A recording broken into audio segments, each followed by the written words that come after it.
Hello everyone, ये है mission success strategy और मैं हूं doctor Madhu Katiyar. Previous years paper revision श्रृंखला के अंतर्गत आज हम राजनीति विज्ञान मध्य प्रदेश पीसीएस प्रारंभिक परीक्षा का वर्ष 1992 का प्रश्न पत्र हल करेंगे।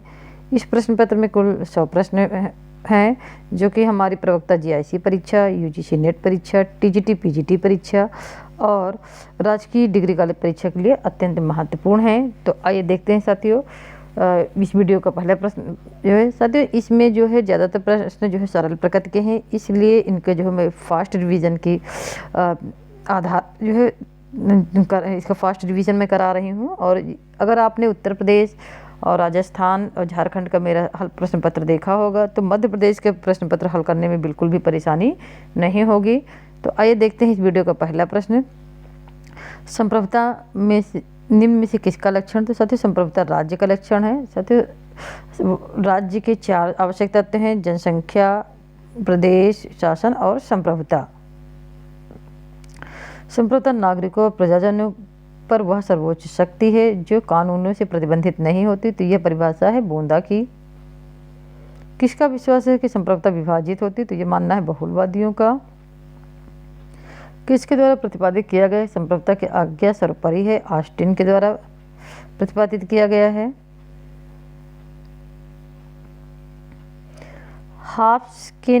हाफ्स ने नैसर्गिक सिद्ध अवस्था का वर्णन किस तरह किया है? तो यह युद्ध की अवस्था थी। समुदाय सिद्धांत निम्न से किस मान्यता पर आधारित है? व्यक्ति की गरिमा हेतु जो है। विकासवादी सिद्धांत निम्न से किस मान्यता पर आधारित है? क्रमिक विकास पर आधारित है। राज्य का लोप हो जाएगा ऐसा मानना है मार्क्स का।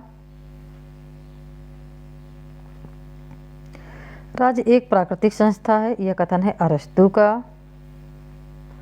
जॉन लॉक के अनुसार प्राकृतिक अधिकार से तात्पर्य है जीवन, स्वतंत्रता, संरक्षण और संपत्ति का अधिकार। वह सरकार सबसे अच्छी है जो सबसे कम शासन करती है ऐसा मानना है व्यक्तिवादियों का।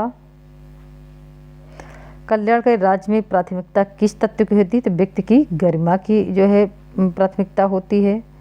व्यक्तिवाद का समर्थक कौन है? तो जॉन स्टुअर्ट व्यक्तिवादी हैं, बेंथम उपयोगितावादी हैं, मार्क्स मार्क्सवादी, टी.एच. ग्रीन आदर्शवादी विचारक हैं। अधिकार सामाजिक जीवन की वे परिस्थितियां हैं जिनके बिना मनुष्य अपना सर्वोत्तम विकास नहीं कर सकता। यह कथन किसका है?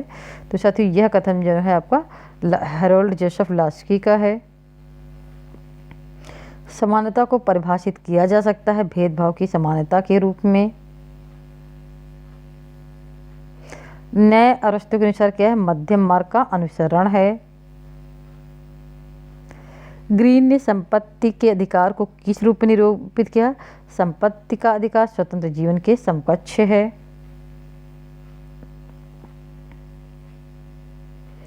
जनतंत्र जनता का, जनता के द्वारा जनता के लिए शासन होगा। तो ये परिभाषा जो है अब्राहम लिंकन की है।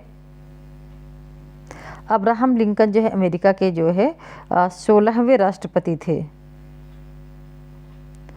अल्पसंख्यकों के प्रतिनिधित्व को सुनिश्चित करने के लिए बताए गए उपायों में से कौन महत्वपूर्ण तरीका? तो साथियों आनुपातिक प्रतिनिधि प्रणाली अल्पसंख्यकों के प्रतिनिधि के लिए उचित तरीका है। एलन बाल ने उदारवादी प्रजातंत्र को कैसे समझाया? समयबद्ध सार्वत्रिक मतानुसार निर्वाचन। आनुपातिक प्रतिनिधित्व का सूत्रपात किया जॉन स्टुअर्ट मिल ने। प्रेस की स्वतंत्रता का पर्यायवाची है अभिव्यक्ति की स्वतंत्रता। दबाव समूह का मुख्य उद्देश्य अपने सदस्यों के हितों को विकसित करना है। समाचार पत्रों की विकासशील देशों में क्या भूमिका? सामाजिक, सांस्कृतिक और राजनीतिक चेतना की जागृति। आधुनिक संचार सुविधाएं प्रस्तुत हैं। एक विश्वग्राम का चित्र कौन से देश की तमिलनाडु में सरकार है? तो उस समय जब यह प्रश्न पूछा गया था तब AIDMK की जो है सरकार तमिलनाडु में थी, परंतु वर्तमान में वहाँ DMK की सरकार है। नौकरशाही बढ़ती रहती है मंत्रिपरिषद के सामूहिक उत्तरदायित्व के जामे के अंतर्गत। पश्चिम बंगाल में किस दल की सरकार है? तो साथियों वहाँ पे जो साम्यवादियों के साथ गठबंधन की सरकार थी जिस समय प्रश्न पूछा गया था। कार्ल मार्क्स के ने सर्वहारा के अभ्युदय हित के सिद्धांत को प्रतिपादित किया था? संसार के श्रमिक संगठित हों।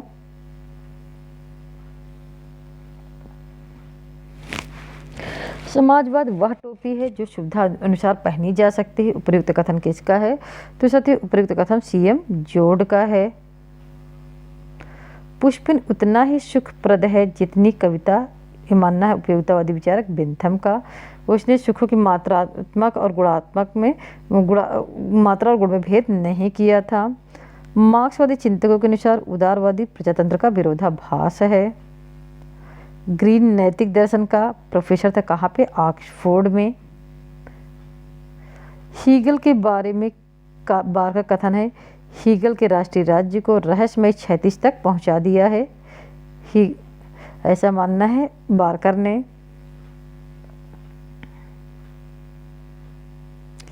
लेनिन ने क्रांति को माना, तो लेनिन ने क्रांति को द्वंद्वात्मक निम्न से उच्च वर्ग का विरोधाभासी प्रकरण माना है।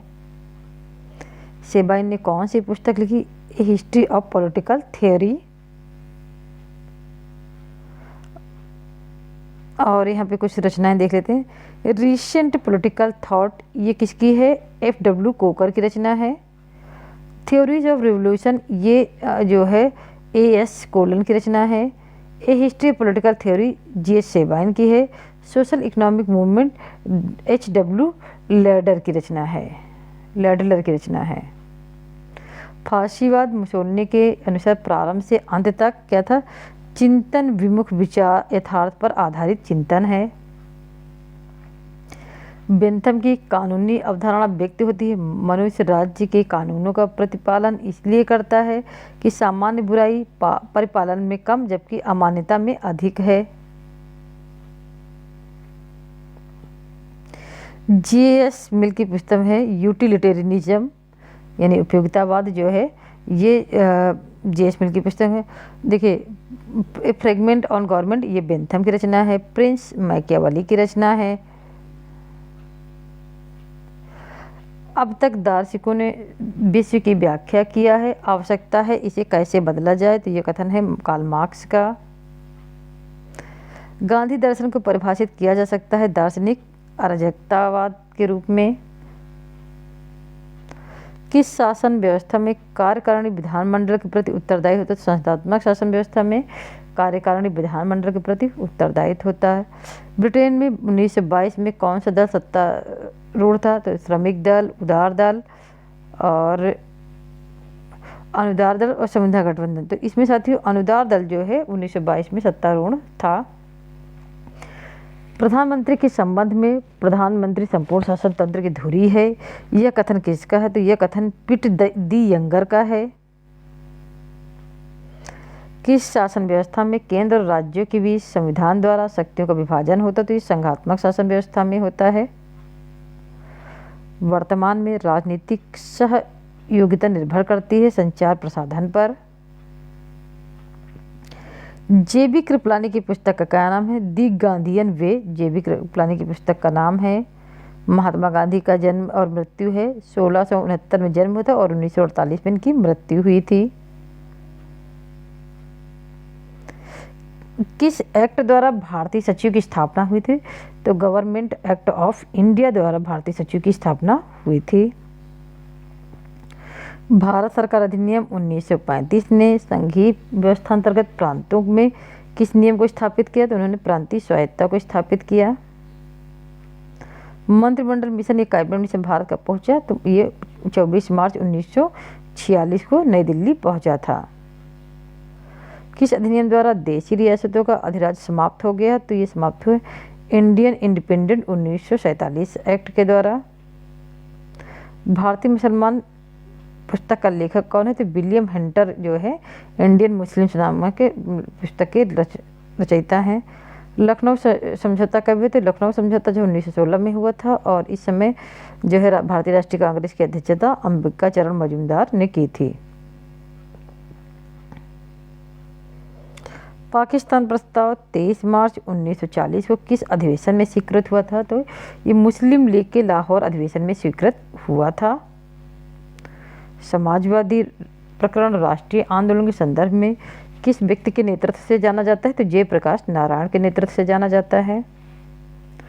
काशी हिंदू विश्वविद्यालय के संस्थापक कौन थे? तो पंडित मोतीलाल नेहरू थे और 1916 में इन्होंने बनारस हिंदू विश्वविद्यालय की स्थापना की थी। भारत में उपनिवेशवाद का कौन सा तत्व विद्यमान दिखाई पड़ता है? पश्चिम की संस्कृति को आदर्श समझना। नवोदित उपनिवेशवाद अंतर्राष्ट्रीय स्तर पर किस प्रसंग में विकासशील देशों को प्रभावित करता है? तो अंतर्राष्ट्रीय सहयोग को प्रभावित करता है। अवज्ञा दर्शन का आधुनिक भारत में प्रणेता कौन था? तो मोहनदास करमचंद गांधी थे। तिलक का जीवन काल तो 1856 में इनका जन्म हुआ था और 1 अगस्त 1920 को इनकी मृत्यु हुई थी। और तिलक का जन्म महाराष्ट्र में रत्नागिरी में हुआ था। आर्य समाज से कौन संबंधित है? तो स्वामी श्रद्धानंद जो है आर्य समाज से संबंधित थे। होम रूल लीग की स्थापना किसने की थी? साथियों एनी बेसेंट ने की थी।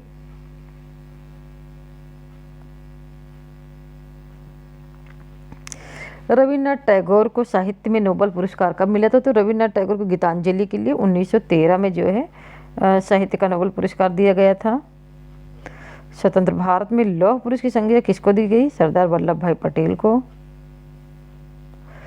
सर्वदलीय सम्मेलन किस वर्ष हुआ था? तो साथियों सर्वदलीय सम्मेलन जो है 1928 को हुआ था और ये ध्यातव्य कि सर्वदल सम्मेलन का तीसरा सम्मेलन 19 मई 1928 को डॉक्टर अंसारी की अध्यक्षता में हुआ था। उसने मोतीलाल नेहरू की अध्यक्षता में एक कमेटी नियुक्त की थी और उसे 1 जुलाई 1928 के पहले भारत संविधान के सिद्धांतों का मसौदा तैयार करने का कार्य सौंपा था। भारतीय संविधान में राज्य का अभीष्ट कैसे स्पष्ट होता है? लोकतंत्र, धर्मनिरपेक्षता और समाजवाद। भारतीय संविधान के अंतर्गत कल्याणकारी राज्य की अवधारणा किस अनुच्छेद में मिलती है? तो अनुच्छेद 38 में जो कल्याणकारी राज्य की अवधारणा प्राप्त होती है। डॉक्टर भीमराव अंबेडकर ने संविधान के अंतर्गत व्यक्ति स्वतंत्र संरक्षण हेतु किसको प्रमुख बताया था, प्रावधान बताया था? तो अनुच्छेद 32 को उन्होंने भारतीय संविधान के हृदय एवं आत्मा कहा था। राज्य के नीति निर्देशक तत्व भारतीय संविधान के किस अध्याय में वर्णित है? तो वो 4th अध्याय में वर्णित हैं। कौन सा अनुच्छेद भारतीय संविधान में विधि के समक्ष समानता के अधिकार को निरूपित करता है? तो अनुच्छेद 14 जो है समानता के सिद्धांत से संबंधित है। भारतीय संविधान का आधार है विधि का शासन।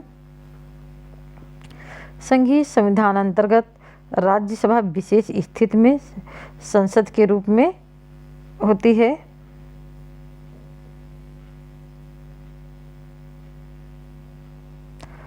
भारतीय संविधान में नागरिकता का आधार है इकहरी नागरिकता। संविधान में किस स्थान पर भारत को धर्मनिरपेक्ष राज्य घोषित किया गया? तो प्रस्तावना में जो है पंथ निरपेक्ष राज्य घोषित किया गया है। राष्ट्रपति और उपराष्ट्रपति दोनों ही पद रिक्त होने पे भारत के राष्ट्रपति के रूप में कार्य कौन करेगा? तो भारत का मुख्य न्यायाधीश कार्य करेगा। नीति निर्देशक तत्व बहुमत की लघु इच्छा के प्रतीक नहीं अपितु राष्ट्रीय तार्किक अनुशीलन के परिणाम है जिन्हें विधि सभा ने स्थायी कानून की संज्ञा दी है। तो किसमें? गोपालन मुकदमा में। संविधान के अनुसार संघीय मंत्रिपरिषद किसके प्रति उत्तरदायी? तो ये लोकसभा के प्रति उत्तरदायी है। आर्टिकल नंबर 75(3) के अनुसार।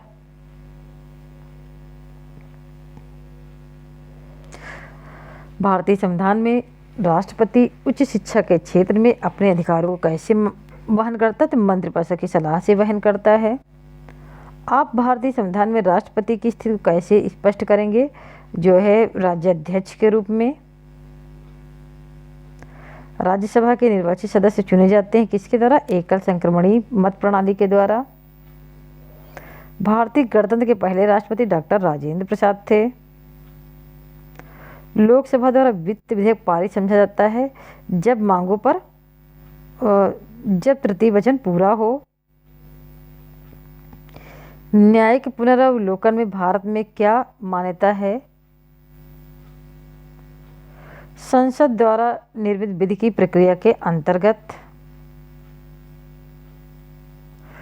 भारत का प्रधान न्यायाधीश कौन है? तो भारत के जो है जिस समय प्रश्न पूछा गया था उस समय न्यायमूर्ति केनिया थे। लोकसभा का अध्यक्ष कब सभापतित्व नहीं करता? विदेश मंत्रालय की सलाहकार समिति में। अनुच्छेद 18 निर्दिष्ट है उपाधियों के अंत से। राज्य पुनर्गठन आयोग का अध्यक्ष कौन था? तो फजल अली इसके अध्यक्ष थे और हृदयनाथ कुंजरी और के.एम. पणिक्कर इसके सदस्य थे। 1 नवंबर 1956 से कितनी क्षेत्रीय परिषदें कार्य करें? तो साथियों 5 क्षेत्रीय परिषदें कार्य कर रही हैं। परिसीमन आयोग का पदेन सदस्य कौन होता था? मुख्य चुनाव अधिकारी इसका पदेन सदस्य होता है। संविधान के कौन से अनुच्छेद में केंद्रीय कार्यपालिका शक्ति के प्रयोग में कोई अड़चन उपस्थित न हो वर्णित है? अनुच्छेद 297 में वर्णित है।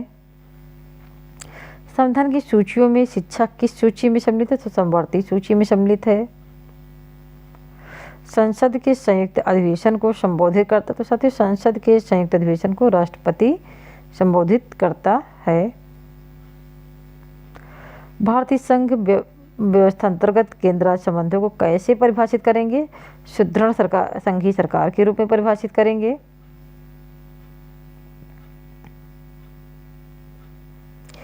भारत में वर्तमान संघीय सरकार को कैसे परिभाषित किया जा सकता है? तो जिस समय प्रश्न पूछा गया था साथियों उस समय मिली जुली सरकार थी।